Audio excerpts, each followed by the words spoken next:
नमस्कार। आप सभी का आज के सत्र में स्वागत है। आप सभी को इस नववर्ष की हार्दिक शुभकामनाएं। हम लोग सर्वप्रथम श्री माँ का आह्वान करते हुए और उनको नमन करते हुए आज का यह सत्र आरंभ करते हैं।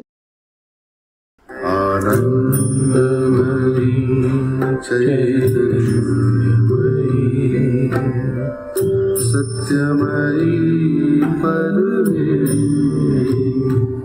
आनंदमयी चैतन्यमयी सत्यमयी परमे आनंदमयी चैतन्यमयी सत्यमयी परमे ओम। सावित्री पर्व 1 सर्ग 3 the yoga of the king, the yoga of the souls release. राजा का योग, आत्मा की मुक्ति का योग। सर्वप्रथम हम लोग इस सर्ग का जो शीर्षक है और जो उसका सारांश है उसका स्मरण कर लेते हैं। इस सर्ग का शीर्षक है the yoga of the king, the yoga of the souls release. इसमें जो राजा हैं वो अशुपति हैं। अशुपति माद्र प्रदेश के राजा हैं और वे सावित्री के पिता हैं। इस सर्ग में अशुपति की सत्ता में होने वाले आध्यात्मिक परिवर्तनों का वर्णन है, जिसके अंत में अशुपति की आत्मा मुक्त हो जाती है और यह अशुपति के योग का प्रथम चरण है। इस सर्ग की जो प्रथम पंक्ति है, a world's desire compelled her mortal birth, अर्थात जगत की चाह ने सावित्री को मानवीय जन्म लेने के लिए विवश किया। सावित्री कौन है? सावित्री दिव्य शब्द हैं। वे सूर्य की पुत्री हैं और परम सत्य की देवी हैं। वे जगन माता का अवतार हैं, जिन्होंने मनुष्य जाति को मुक्त करने के लिए धरा पर जन्म लिया है। और उनके जन्म का कारण क्या है? वे मनुष्य जाति की अभीप्सा के फल स्वरूप प्रकट हुई हैं। There are two powers that alone can effect in their conjunction the great and difficult thing which is the aim of our endeavor, a fixed and unfailing aspiration that calls from below and a supreme grace from above that answers। अर्थात श्री अरविंद माता नाम की पुस्तक में हमें बता रहे हैं कि ऐसी दो शक्तियां हैं जो अकेले अपने संयोजन से उस महान और कठिन कार्य को संपादित कर सकती हैं जो हमारे योग का उद्देश्य है। प्रथम, निश्चित और अचूक अभीप्सा जो नीचे से पुकारती है, और सर्वोच्च कृपा जो ऊपर से उत्तर देती है। तो यहाँ पर ये दोनों शक्तियाँ इस पंक्ति में हमें दिखाई दे रही हैं। ए वर्ड्स डिजायर, अर्थात नीचे से, इस धरा से यह जगती भगवान से अभीप्सा कर रही है और उसके प्रत्युत्तर में सावित्री एक भागवत कृपा के रूप में इस धरा पर जन्म लेती हैं। और इसमें एक शब्द और आता है कंपेल्ड, जिसको मैं थोड़ा सा विस्तार देना चाहूँगा। अर्थात जगती की जो अभीप्सा है वह भगवान को विवश करती है इस धरा पर जन्म लेने के लिए। अर्थात जो मनुष्य है वो अपनी भक्ति से, अपनी अभीप्सा से भगवान को विवश कर सकता है उसके कार्य की सिद्धि के लिए, उसकी कृपा के लिए।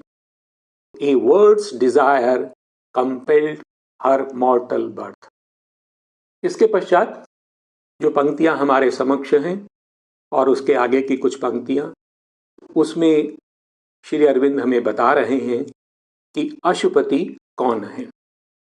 अशुपति सावित्री के पिता हैं। वे मानव जाति के अग्रदूत हैं और वे मनुष्य जाति की अभीप्सा को धारण कर जगन माता के समक्ष उनसे प्रार्थना करते हैं, जिसके फलस्वरूप सावित्री का जन्म होता है। अर्थात अशुपति मनुष्य जाति की अभीप्सा को लेकर जगत जननी के समक्ष प्रस्तुत होते हैं। अशुपति कौन है? वे इस जगत में खेली जा रही भगवान की लीला के मुख्य किरदार हैं और वे सावित्री को धरा पर लाते हैं। One in the front of the immemorial quest, protagonist of the mysterious play, a thinker and toiler in the ideal's air, brought down to earth's dumb need her radiant power. तो अशुपति कौन है? यह जो प्रकृति की आदि खोज चल रही है, द इमेमोरियल क्वेस्ट, और यह जो एक रहस्यमय नाटक है, द मिस्टीरियस प्ले, यह जो भागवत लीला है, जिसके अंत में भगवान साक्षात रूप में इस धरा पर प्रकट होंगे। अशुपति उस नाटक का प्रोटैगनिस्ट है, मुख्य अभिनेता है, मुख्य किरदार है। ए thinker and A टॉयलर in the ideals air. तो अशुपति कौन है? एक मनीषी हैं, एक श्रमिक हैं जो आदर्श के वातावरण में जी रहे हैं। brought down to earth's dumb need her radiant power, और वह पृथ्वी की जो मूक आवश्यकता है उसको पूर्ण करने के लिए एक ज्योतिर्मय शक्ति को अर्थात सावित्री को धरा पर ले आते हैं। अशुपति के चरित्र का वर्णन है इन पंक्तियों में कि अशुपति कहाँ से आए हैं। अशुपति स्वर्गिक लोकों से आए हैं। वे धरा पर अमरता का शासन स्थापित करने आए हैं। He was a spirit that stooped from larger spheres into our province of ephemeral sight, a colonist from immortality. तो अशुपति कौन है? वो जो बृहत्तर लोक हैं, जो उच्चतर लोक हैं, वहां से नीचे आए हैं।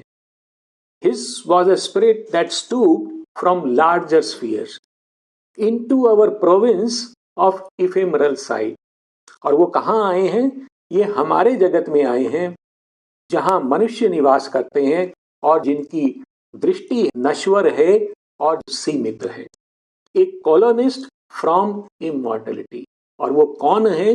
वो अमरता से आए हैं, एक उपनिवेशक हैं। वो यहाँ पर अमरता का शासन स्थापित करने आए हैं। His was a spirit that stooped from larger spheres into our province of ephemeral sight, a colonist from immortality. अशुपति के चरित्र का और वर्णन है। जो परम सर्वज्ञ है, द ऑल नोइंग, वह उनके अंतर में स्थित है। और यह जो धरा है, जो अंधकार में आगे बढ़ रही है, जो दृष्टिहीन है, उस जगत का मार्गदर्शन करने आए हैं।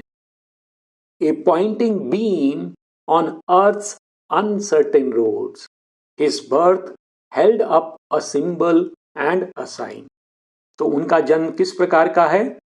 उनका जन्म एक प्रकाश के पुंज के समान है जो जगत का मार्गदर्शन कर रहा है। His birth held up a symbol and a sign, और उनका जन्म एक प्रतीक है और एक चिन्ह भी है। अर्थात अशुपति का जन्म जो मानवता का जो स्वर्णिम भविष्य है उसका प्रतीक है, और न केवल वह उसके प्रतीक हैं अपितु वह उसका मार्ग भी हमें दिखा रहे हैं। His birth held up a symbol and a sign. His human self like a translucent cloak, और उनका जो मानवीय देह है वो कैसी है? एक पारभासी लबादे के समान है जिसमें से प्रकाश पार हो सकता है। His human self, like a translucent cloak, covered the all-wise. उसने सर्वज्ञानी को, परम पिता को, परम परमेश्वर को अपने अंदर छिपाया हुआ है। Who leads the unseen world, जो इस दृष्टिहीन जगत का नेतृत्व कर रहा है। इस जगत को हम ऐसा समझते हैं कि वो अनायास ही एक एक्सीडेंट के रूप में आगे बढ़ता जा रहा है। ऐसा नहीं है, उसका मार्गदर्शन करने वाला स्वयं परम पिता है। Covered the all wise who leads the unseen world, और वह अशुपति की चेतना में, उनके अंतर में स्थित है। A pointing beam on earth's uncertain roads, his birth held up a symbol and a sign. His human self, like a translucent cloak, covered the all-wise who leads the unseen world. अशुपति कौन है? वो इस धरा पर शाश्वत के प्रतिनिधि हैं। और उनका संकल्प कैसा है? उनका संकल्प दिव्य है, तीव्र और शक्तिशाली है, जो प्रकाश का पीछा कर सकता है। His soul lived as eternity's delegate. उनकी आत्मा उस शाश्वत की प्रतिनिधि है। His mind was like a fire assailing heaven.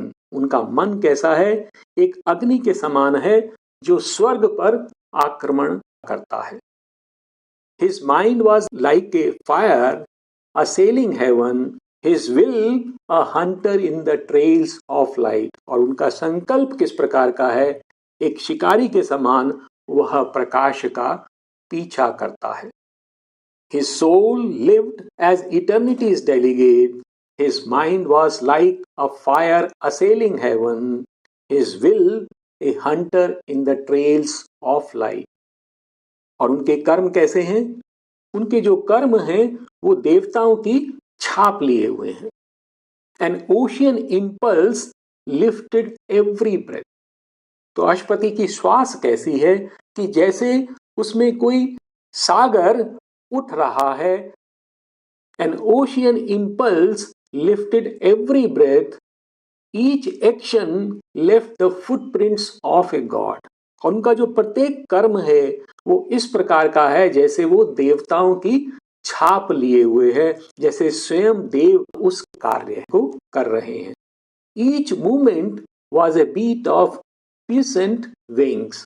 और उनका प्रत्येक पल ऐसा है जो शक्तिशाली पंखों की फड़फड़ाहट के समान है। An ocean impulse lifted every breath.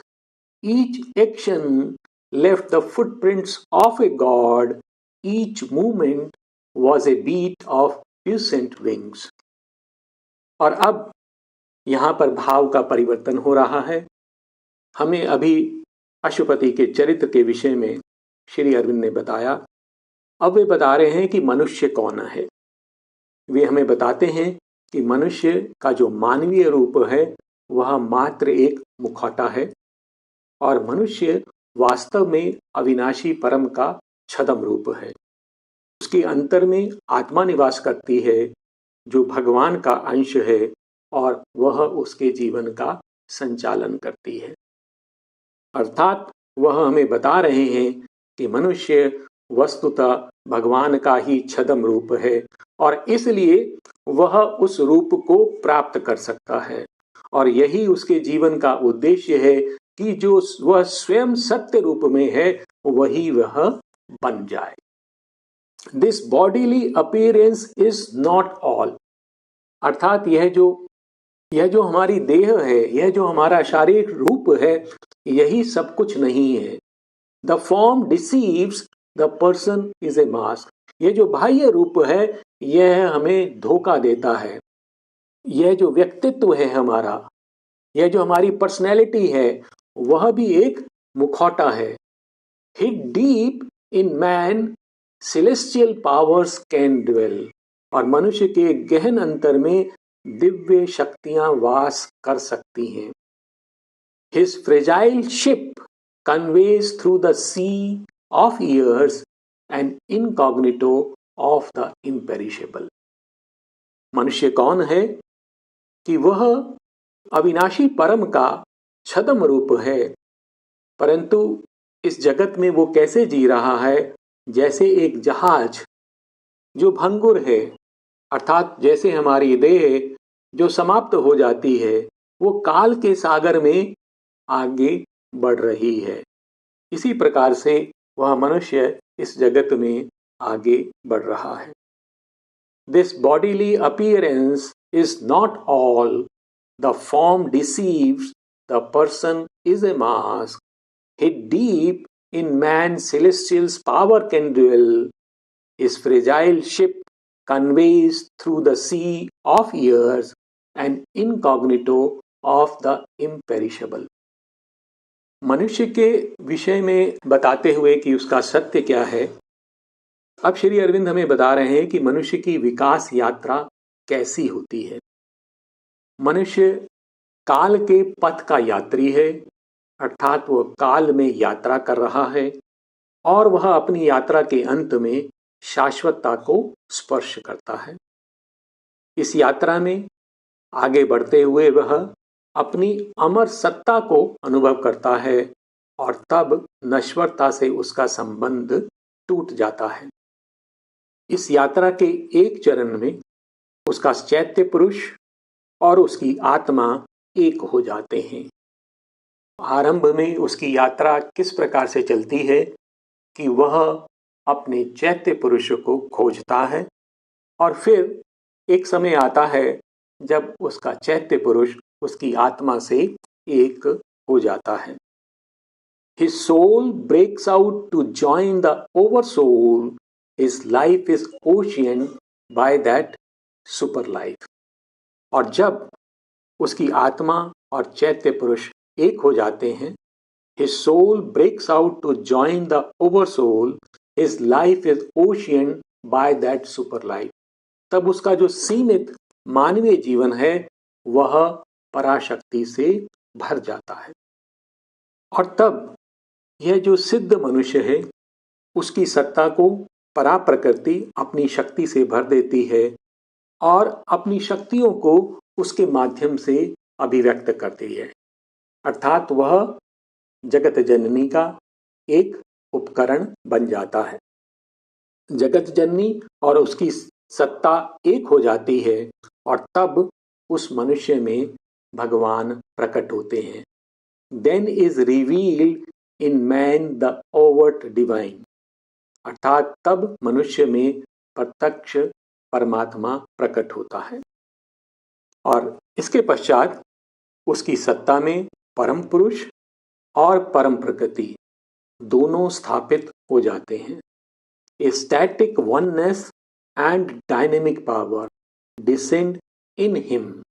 The integral Godhead's seals, his soul and body take that splendid step. मनुष्य के सत्य के विषय में बताने के पश्चात श्री अरविंद हमें बता रहे हैं कि मनुष्य की आध्यात्मिक यात्रा किस प्रकार से आगे बढ़ती है. और इस यात्रा में प्रथम चरण में वह अपने चैत्य पुरुष से साक्षात्कार करता है. उसके पश्चात उसकी जो जीवात्मा है और चैत्य है उन दोनों में मिलन हो जाता है और उसके पश्चात उसके अंतर में भगवान प्रकट होते हैं. उसमें दिव्य शक्ति कार्य करती है और जो भगवान की दो पहलू हैं, स्टैटिक वननेस पुरुष एंड डायनेमिक पावर, अर्थात पुरुष और प्रकृति, जिसमें से एक स्थिर है और दूसरा क्रियाशील है, ये मनुष्य की सत्ता में अवतरित होते हैं. The integral godhead's seal, और यह जो है समग्र देव के चिन्ह है. His soul and body take that splendid stamp, और मनुष्य की आत्मा के ऊपर एक भव्य छाप अंकित हो जाती है. Then is revealed in man the overt divine. a static oneness and dynamic power, descend in him the integral Godhead seal, his soul and body take that splendid stem. यह जो मनुष्य का जीवन है, जो भगवान की ओर बढ़ रहा है, वह जीवन किस प्रकार का है? वह एक दीर्घ और मंद आरोहण है। उत्थान और पतन के एक अंतहीन सर्पिल से होते हुए, अर्थात हमारा जीवन किस प्रकार से चलता है? कभी हम ऊपर उठते हैं चेतना के स्तर पर और फिर नीचे आते हैं, फिर ऊपर उठते हैं और धीरे धीरे हम उत्थान और पतन के क्रम से होते हुए ऊपर बढ़ते जाते हैं और अंततः हम भगवान की सत्ता में, उसकी अनंतता में प्रवेश कर जाते हैं।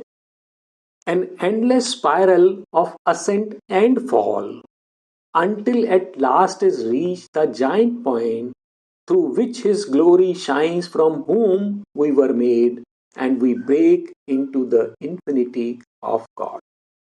उत्थान और पतन के इस अंतहीन सर्पिल से होते हुए, चक्र से होते हुए, जो जब तक समाप्त नहीं होता, जब तक हम अंत में एक विशाल बिंदु को प्राप्त नहीं कर लेते, अर्थात जहां हम परमात्मा जिससे हम बने हुए हैं, हम उसको प्राप्त नहीं कर लेते, उससे एक नहीं हो जाते।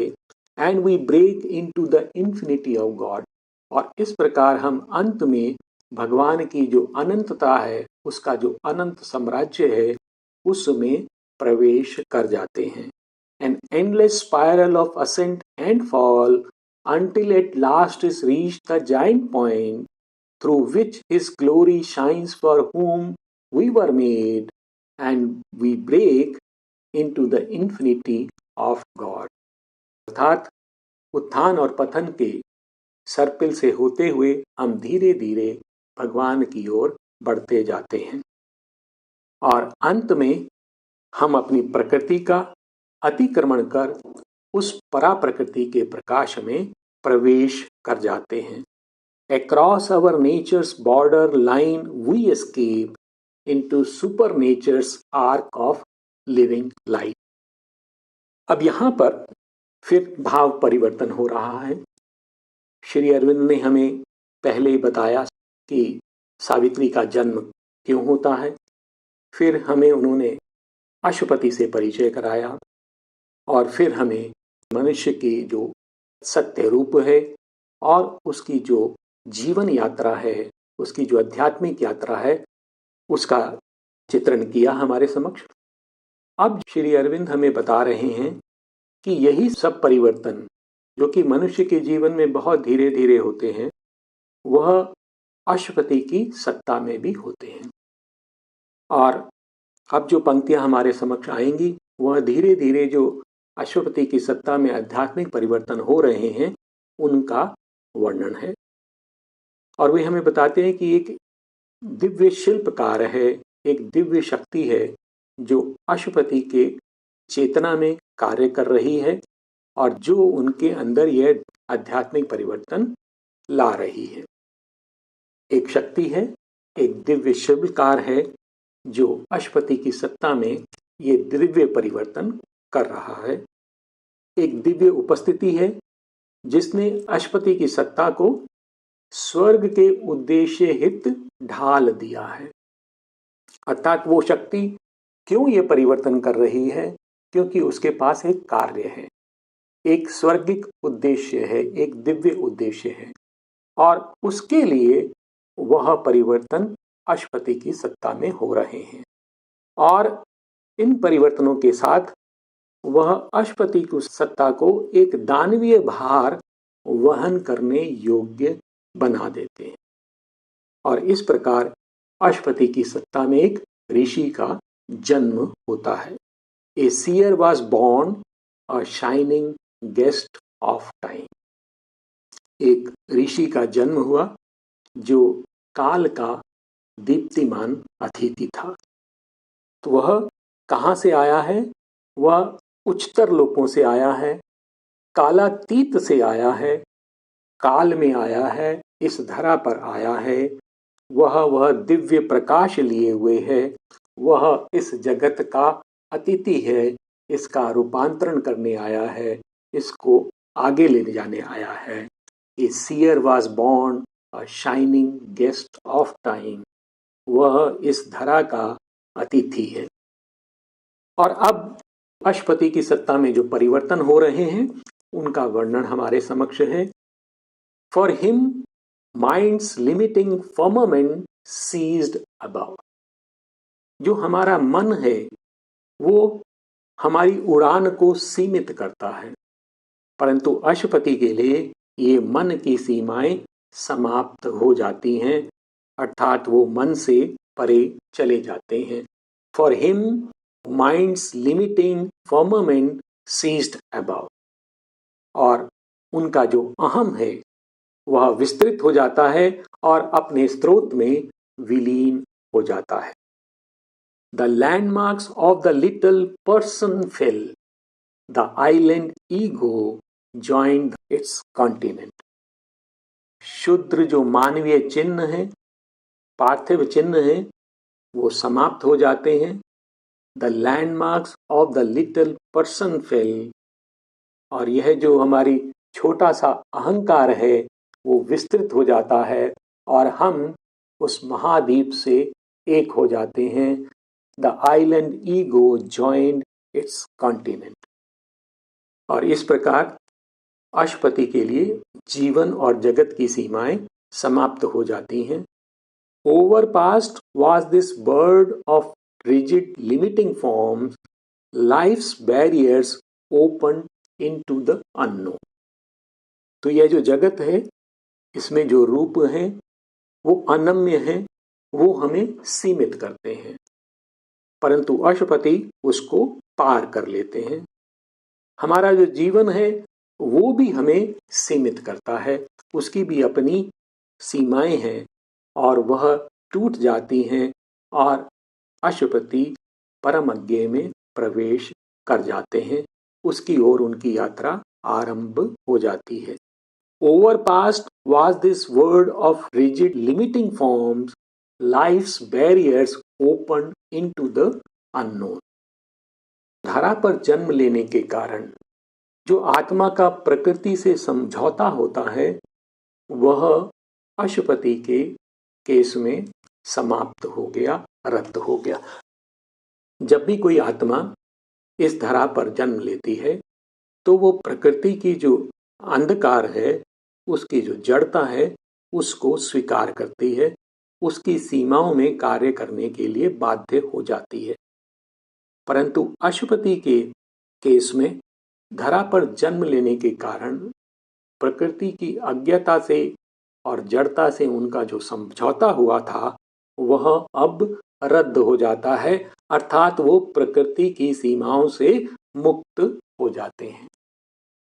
Abolished were conception's covenant and striking of subjection's rigorous clause annulled the soul's treaty with nature's nations. तो प्रकृति में जन्म लेने के कारण जो आत्मा और प्रकृति में जो अनुबंध होता है वो समाप्त हो गया और दास्ता की इस कठोर धारा को, इस क्लॉज को तोड़ते हुए प्रकृति की निश्चेतनता का और आत्मा के साथ उसकी संधि है वो रद्द हो गई। Abolished were conception's covenant and striking of subjection's rigorous clause annulled the soul's treaty with nature's nations. तो ये सब परिवर्तन अशुपति की चेतना में हो रहे हैं। और अब इन पंक्तियों में वे हमें बता रहे हैं किस प्रकार से मन और बुद्धि ये दोनों हमें सीमित करते हैं। इनकी सीमाएं अशुपति के लिए समाप्त हो जाती हैं और वह अनंत के साथ एक हो जाते हैं। All the grey inhibitions were torn off and broken the intellect's hard and lustrous lid. तो वे हमें बता रहे हैं कि बुद्धि का जो कठोर और चमकदार ढक्कन होता है, हार्ड एंड लस्ट्रस, बुद्धि में प्रकाश होता है क्योंकि वह हमें हमारा मार्गदर्शन करती है, परंतु फिर भी वह एक सीमा के समान, एक बाधा के समान है। वह जो ढक्कन है, जो बुद्धि का, जो तर्क का, वह टूट जाता है। Truth unpartition found immense sky room. और अब बुद्धि जो सत्य को बांट कर आगे बढ़ती है, उसका ढक्कन टूटने से, उसका बंधन टूटने से जो अविभाजित सत्य है वह अशुपति की चेतना में प्रकट होता है। उसको एक विस्तृत आकाश मिल जाता है वहां अपना कार्य करने के लिए। All the grey inhibitions were torn off and broken the intellect's hard and lustrous lid. Truth, unpartitioned, found immense sky room. An empyrean vision saw and knew. और उनकी दृष्टि कैसे हो जाती है? जैसे कोई शिखर पर बैठा हो या बहुत ऊंचे स्थान पर हो। एम्पायरियन मतलब जो कि स्वर्ग की दृष्टि है। तो उनको एक ऐसी दृष्टि प्राप्त होती है जो वो इस धरा से बहुत ऊंचे उठकर स्वर्ग के स्तर पर जाकर इस जगत को देख सकते हैं। An empyrean vision saw and knew the bounded mind became a boundless light. और यह जो सीमित मन है वो अब असीम प्रकाश से प्रकाशित हो गया। The finite self mated with infinity. और वह जो सीमित सत्ता है वो अनंत के साथ एक हो गई। और जब यह बंधन टूट जाते हैं तो अशुपति की यात्रा कैसे हो जाती है? उनकी यात्रा एक अनंत आकाश की उड़ान के समान हो जाती है। His march now soared into an eagle's flight. उनकी यात्रा अब कैसी थी? एक बाज के समान थी जो अनंत को छू सकता था। His march now soared into an eagle's flight. और इस प्रकार उनके समक्ष एक आध्यात्मिक दिवस प्रकट होता है। मन की सीमाएं, देह की सीमाएं और बुद्धि की सीमाएं समाप्त हो जाती हैं। वो अनंत से एक हो जाते हैं और उनके समक्ष आध्यात्मिक ऊषा प्रकट हो जाती है। Freedom and empire call to him from on high, above mind's twilight and life's star-led night, there gleamed the dawn of a spiritual day.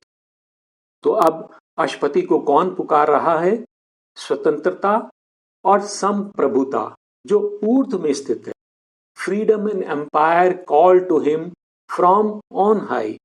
तो जो स्वर्ग की जो स्वतंत्रता है, संप्रभुता है, वह अशुपति को ऊर्ध्व से पुकारती है। Above mind's twilight, मन का जो प्रकाश होता है उसको हम ट्वाइलाइट के समान कहते हैं क्योंकि वह हल्का प्रकाश होता है, वह अज्ञान पर आधारित होता है, वो सत्य का एक प्रतिबिंब होता है परंतु वह सत्य नहीं हो।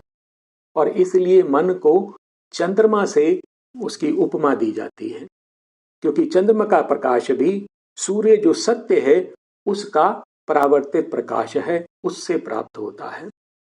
Above mind's twilight and life's star-led night, और जो हमारा जीवन है उसका प्रकाश कैसा है? जैसे तारों से प्रकाशित हो।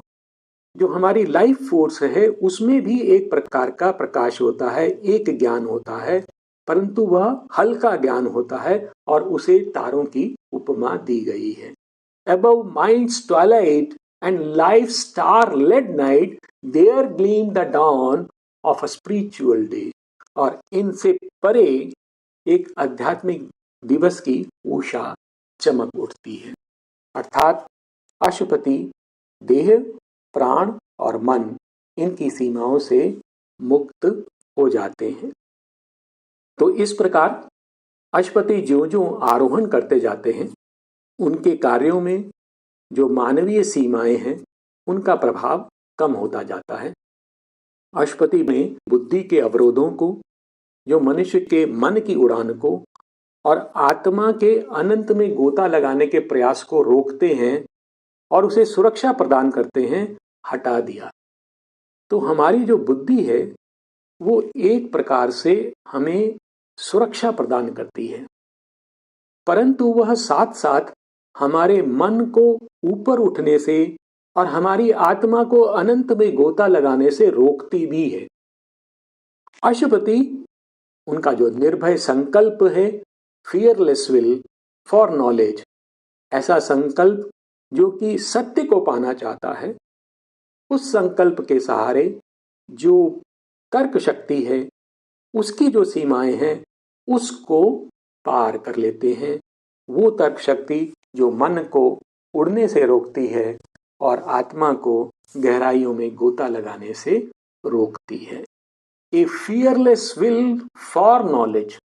तो अशुपति के पास कैसा संकल्प है? फियरलेस है और वो सत्य के पीछे जा रहा है। A fearless will for knowledge dare to erase the lines of safety reason draws that bar mind soar, souls dive into the infinite। और इस प्रकार अशुपति मानवीय और पार्थिव सीमाओं को पार कर एक विशालतर लोक में प्रवेश कर जाते हैं।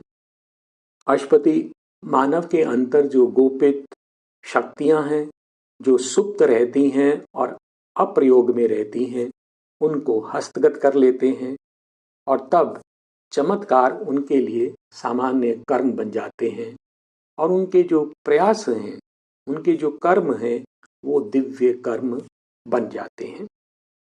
और इस आरोहण में अशुपति के समक्ष आत्मा के उपहारों की भीड़ प्रकट होती है। उनमें से एक उपहार का यहाँ वर्णन है कि अशुपति को एक विशुद्ध बोध प्राप्त होता है, एक ऐसा बोध जो द्रव्यों के बाह्य रूप से भ्रमित हुए बिना उनके सत्य को जान लेता है। अर्थात जो भी कोई द्रव्य अथवा कोई व्यक्ति उनके समक्ष है, उसके अंदर जो गोपित सत्य है, उसको वो जान लेते हैं। ऐसा उनको विशुद्ध बोध प्राप्त होता है। A pure perception lent its lucent joy, its intimate vision waited not to think. तो ये किस प्रकार का विजन है? जिसको सोचने के लिए, जानने के लिए प्रतीक्षा नहीं करनी पड़ती है। इट्स इंटीमेट विजन, और ये एकात्म दर्शन है जो कि एकात्मता से सत्य को प्राप्त कर लेता है। Its intimate vision waited not to think, it enveloped all nature in a single glance. और ये कैसा है विजन, यह कैसा बोध है? यह जो सकल सृष्टि को एक ही दृष्टि में पकड़ लेता है। यह सृष्टि को अंग अंग में, अंश अंश में बांट कर नहीं देखता, अपितु सकल को एक साथ देख लेता है। It looked into the very self of things. यह द्रव्यों के मूल में उनकी आत्मा को, उनके सत्य को देख लेता है। Deceived no more by form he saw the soul. और अशुपति को यह शक्ति प्राप्त हो जाती है, यह विशुद्ध बोध प्राप्त हो जाता है कि वह बाह्य रूप से धोखा खाए बिना सीधे उस द्रव्य के, उस व्यक्ति के, उस जीव के सत्य को देख लेते थे।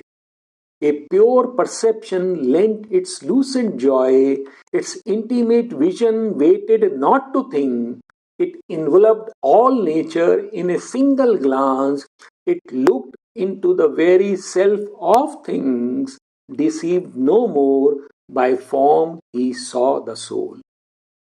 अशुपति को जो आत्मा के उपहार प्राप्त हो रहे हैं, उसमें अशुपति मनुष्यों के मन के भाव, उनके हृदय की चाह और उनके वे प्रयोजन जो वे सब स्वयं नहीं जानते हैं। मनुष्य अपने भावों के विषय में, अपनी चाहों के विषय में, अपने उद्देश्य के प्रति भी अनभिज्ञ रहता है, परंतु अशुपति वह सब जान लेते थे। वे मनुष्यों के प्राण जीवन से और उनके हृदय से एकात्म हो जाते थे और वह उनके सुख दुखों को, आवेशों को, आशाओं को और भावनाओं को अपने अंतर में अनुभव करते थे। तो इस प्रकार की शक्तियां अशुपति को प्राप्त हो गई थी।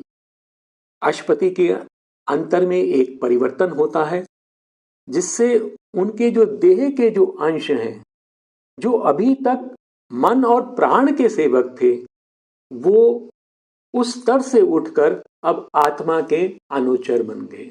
अर्थात अश्वती की सत्ता अब मन और प्राण से प्रेरित नहीं थी अथवा आत्मा से प्रेरित थी। इसमें आगे बढ़ते हुए अश्वती देवों के दीप्तमान प्रदेशों को देखते हैं और वहां वे देखते हैं कि देव परम शांति और परम आनंद में विश्राम कर रहे हैं। और अश्वती अब एक ऐसे रहस्यवादी लोक में प्रवेश करते हैं जहां शाश्वत की शक्तियां उनके संकल्प का पोषण करती हैं। अर्थात अब जो उनका संकल्प है वो दिव्य शक्तियों द्वारा पोषित हो रहा है, वो उस स्तर पर पहुंच जाते हैं। He lived in the mystic space where thought is born. तो वो एक ऐसे रहस्यवादी लोक में निवास करते हैं जहां विचार का जन्म होता है। And will is nursed by an ethereal power. और जहां पर संकल्प एक अलौकिक शक्ति द्वारा पोषण पाता है। And fed on the white milk of the eternal strength. और वह शाश्वत जो संकल्प है उसकी शक्तियों का सेवन करता है till it grows into the likeness of a god, जब तक कि वह देव के समान विकसित ना हो जाए। अर्थात अश्वती का संकल्प अब एक देव के समान हो जाता है। He lived in the mystic space where thought is born and will is nursed by an ethereal power and fed on the white milk of the eternal strength till it grows into the likeness of a god. और इस प्रकार अश्वती की अंतर्दृष्टि जागृत हो जाती है और वह एक ऐसे क्षेत्र में जो अविभाजित काल का क्षेत्र है, जहाँ पर भूतकाल, वर्तमान और भविष्य एक साथ रहते हैं, एक साथ प्रकट होते हैं, उसमें निवास करने लगते हैं। He owned the house of undivided time. अब एक और चरण है अश्वपति की आध्यात्मिक यात्रा में कि अश्वति अपनी देह की सीमाओं को, मन और बुद्धि की सीमाओं को पार कर जाते हैं और उसके पश्चात अश्वपति प्रतीकों के लोक में प्रवेश करते हैं। ऐसे लोक जहाँ पर सिंबल्स हैं, साइंस हैं, और देह का आवरण हटाने के पश्चात उनके समक्ष दीप्तिमान गलियारे प्रकट होते हैं और उन गलियारों के पार ऐसी निश्चलताएं जो रिक्त हैं, उन निश्चलताओं के पार वे एक परम वाणी और परम शब्द को सुनते हैं, एक परम मुख को देखते हैं जो कि हमारा अपना ही है। देह की सीमाएं पार करने के पश्चात अश्वपति प्रतीकों के लोक में प्रवेश करते हैं। उसके पश्चात जब देह का आवरण हट जाता है तो उनके समक्ष दीप्तमान गलियारे प्रकट होते हैं और उनके पार वो ऐसी निश्चलताएं देखते हैं और उनके पार वह देखते हैं एक परम वाणी और परम शब्द को सुनते हैं और उस परम मुख को देखते हैं जो हमारा अपना ही है। He heard the secret voice, the word that knows, and saw the secret face that is our own. तो अश्वपति एक गुह्य परम वाणी और एक परम शब्द, एक ऐसा शब्द जो ना केवल पदार्थ अथवा तत्व का संकेत करता है, अपितु वह एक दिव्य शब्द है जो जानता है और उसको सृजन करने की शक्ति भी रखता है।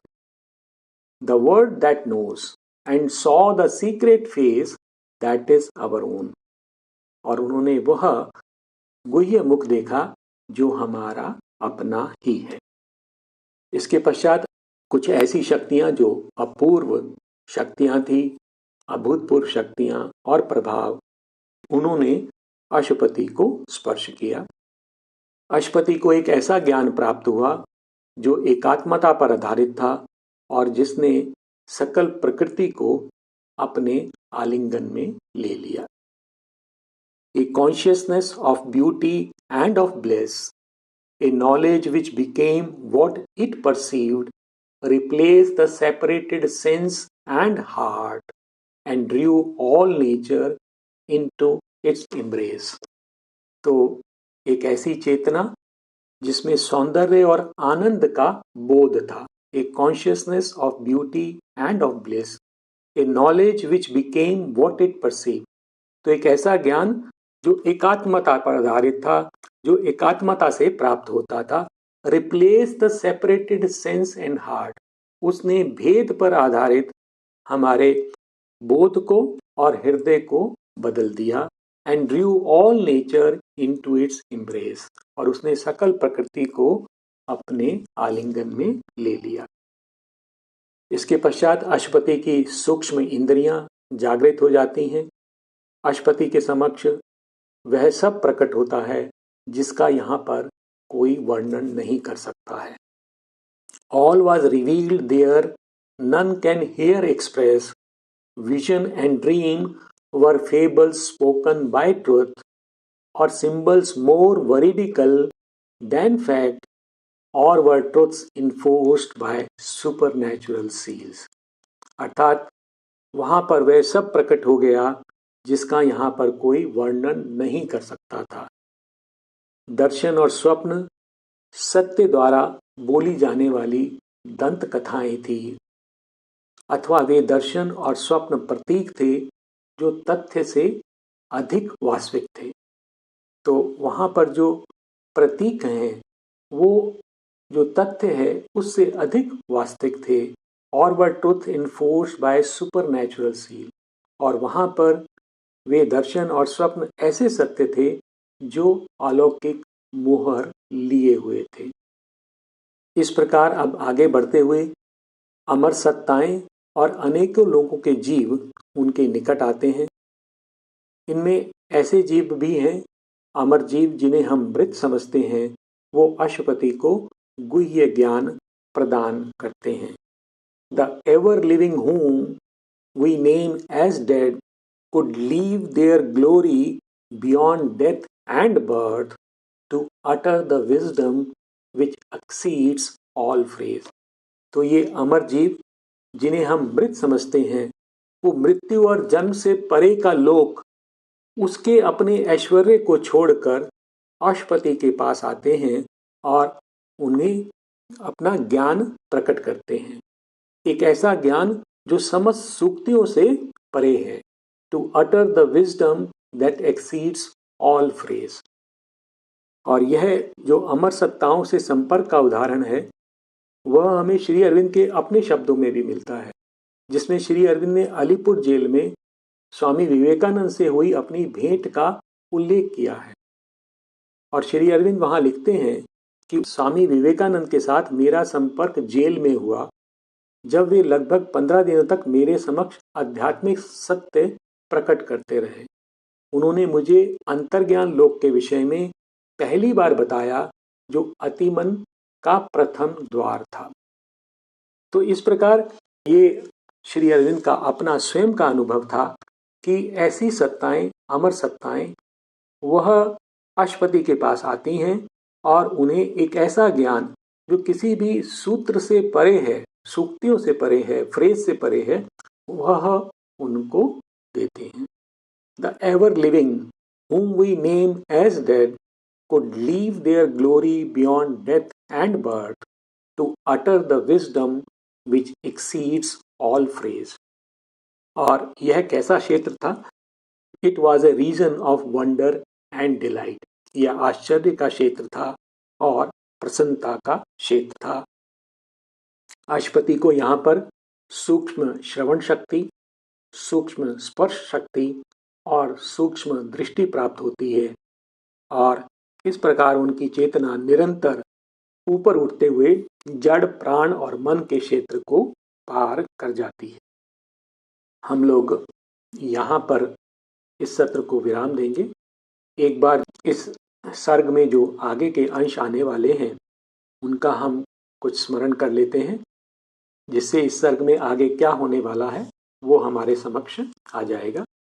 तो अशुपति इस प्रकार से मानवीय लोक को और जो प्रतीकों के लोक हैं उनको पार करने के बाद आत्मा के लोक में प्रवेश करते हैं और वहाँ पर वो देखते हैं कि वो जगत इस प्रकार का जगत है जो हमारा जगत है, जो सृष्ट जगत है उससे बिल्कुल अलग।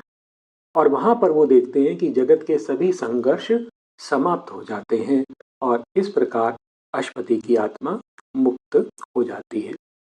इसके पश्चात हम देखते हैं कि अशुपति एक अविभाजित त्रिकाल में निवास करते हैं और अशुपति के लिए जगत का अर्थ बदल जाता है।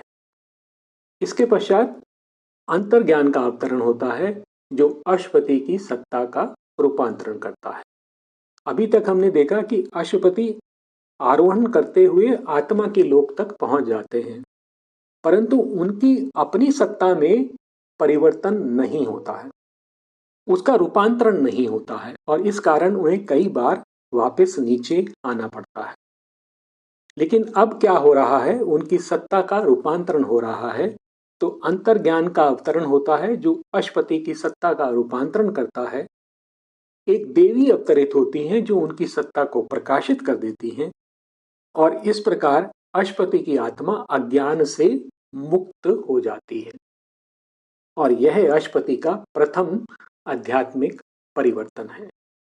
और इसके पश्चात हम देखते हैं कि अशुपति देवताओं के समान कार्य करते हैं और सभी वैश्विक शक्तियां उनके साथ कार्य करती हैं और उनके जो कर्म हैं वो इतने सशक्त हो जाते हैं कि वो जगत का रूपांतरण कर सकते हैं। और तब अशुपति जो मनुष्य जाति के महान स्वप्न हैं उनको एक सांचे में ढाल देते हैं। इस प्रकार हम देखते हैं कि जो अशुपति का चरित्र है वह एक विशाल गगन में एक अकेले और आदित्य सूर्य के समान दीप्तमान है। तो इस प्रकार यह सर्ग यहाँ पर समाप्त होता है। हम लोग अगले अंश में जहाँ हमने आज छोड़ा है वहाँ से आगे लेंगे और इस सर्ग के सारांश को पूरा करेंगे। आप लोगों के किसी के प्रश्न थे हम उसे ले सकते हैं।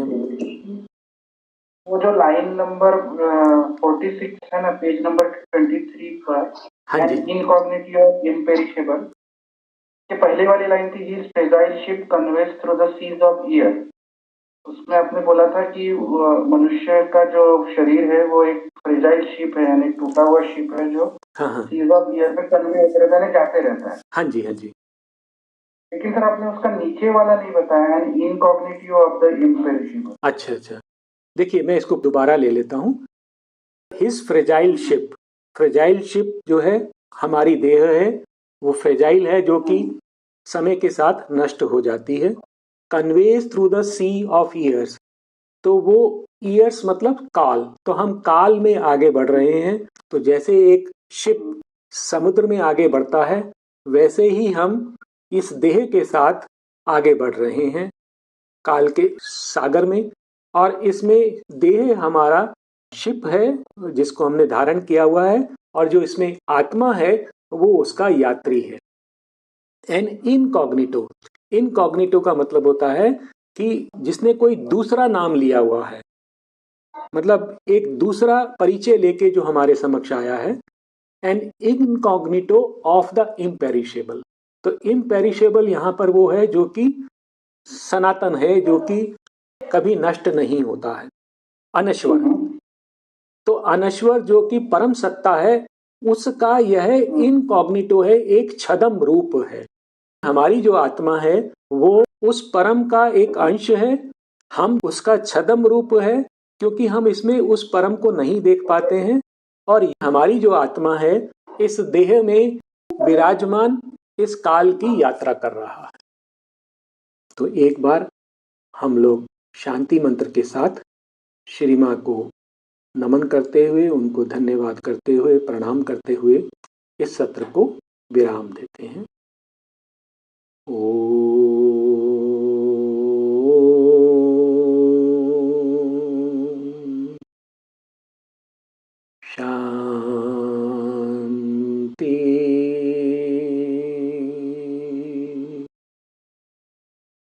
शांति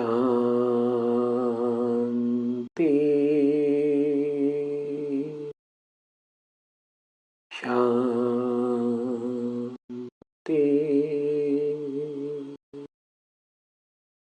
ओम। धन्यवाद। नमस्कार।